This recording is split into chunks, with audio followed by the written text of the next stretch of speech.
Thousands of Russian troops have already died in the continued Battle of Bakhmut, according to a Ukrainian close to the action.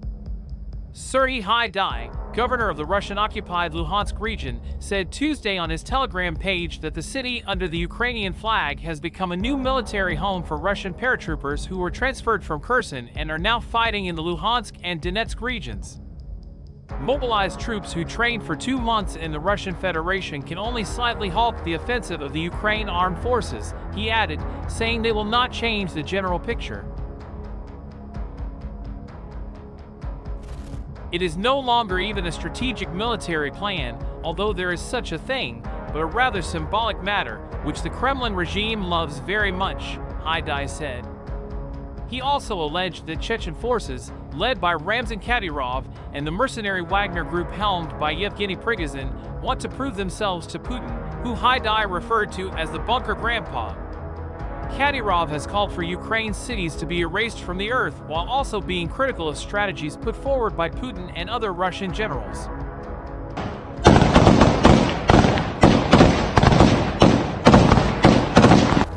A video posted Tuesday on Twitter by journalist Christo Grozev reportedly shows Wagner mercenaries calling the Russian Defense Ministry's chief of staff dirty words due to a lack of available ammunition among Russian troops in Bakhmut.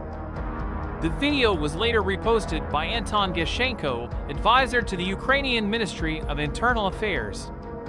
Marku Kivinin, specialist of Russian and Eastern European Studies and director of the Alexandria Institute of the University of Helsinki, Finland, told U.S. Daily Post that Russia's key intention involves entirely conquering the Luhansk and Donetsk regions.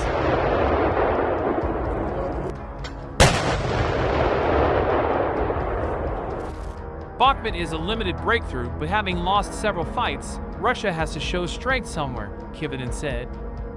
William Reno, professor and chair of the Political Science Department at Northwestern University, told U.S. Daily Post that minor advances in Bakhmut may provide Russia with tactical gains. However, he said the effort and resources drawn for such intended gains are one facet of the country's effort to build defensive positions across the rest of the line of contact.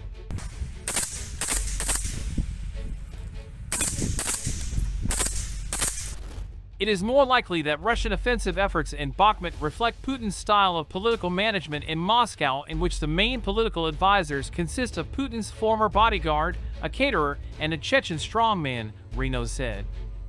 He said that Prigozhin's role, for example, has more to do about his own political influence in Moscow than it does about a strategic military approach. Corrupt and divided political systems rarely manage to sustain effective armed forces, he added.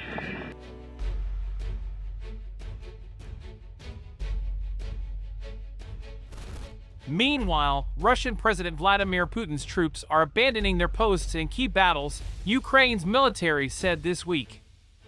Due to significant personnel losses, the Luhansk region has seen an increase in the cases of Russian soldiers leaving their combat positions, the General Staff of the Armed Forces of Ukraine said in an operational update on Tuesday morning.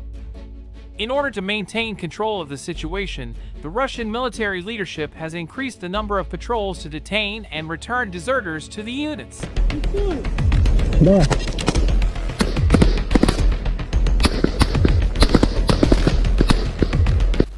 The update comes as the Ukrainian armed forces continue their counteroffensive measures in an attempt to retake areas currently under Russian control, including the region of Luhansk.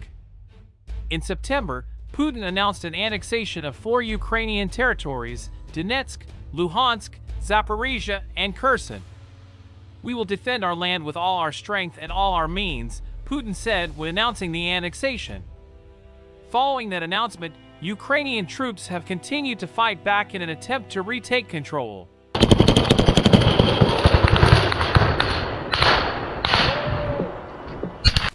Serhiy Haidai, who serves as the regional governor of the Luhansk region, said in a Telegram post this week that if the Russians lose the city of Kreminna, which is located in the Luhansk region, their entire line of defense will fall. The Russian occupation troops managed to build a very powerful defense in a month, even a little more. They are bringing there a huge amount of reserves and equipment. They are constantly renewing their forces, Haidai said in the post. The New York Times also recently reported that Russian troops have been increasing defense structures near the city of Kreminna as Ukrainian troops continue their counteroffensive.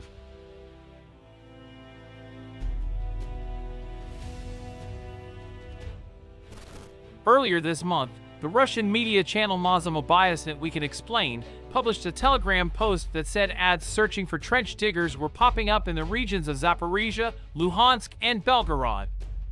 As the war has continued between Russia and Ukraine, other nations around the globe have continued to push for peace. Over this past weekend, Putin appeared on a Russian state-run TV outlet and said that he is prepared to negotiate some acceptable outcomes.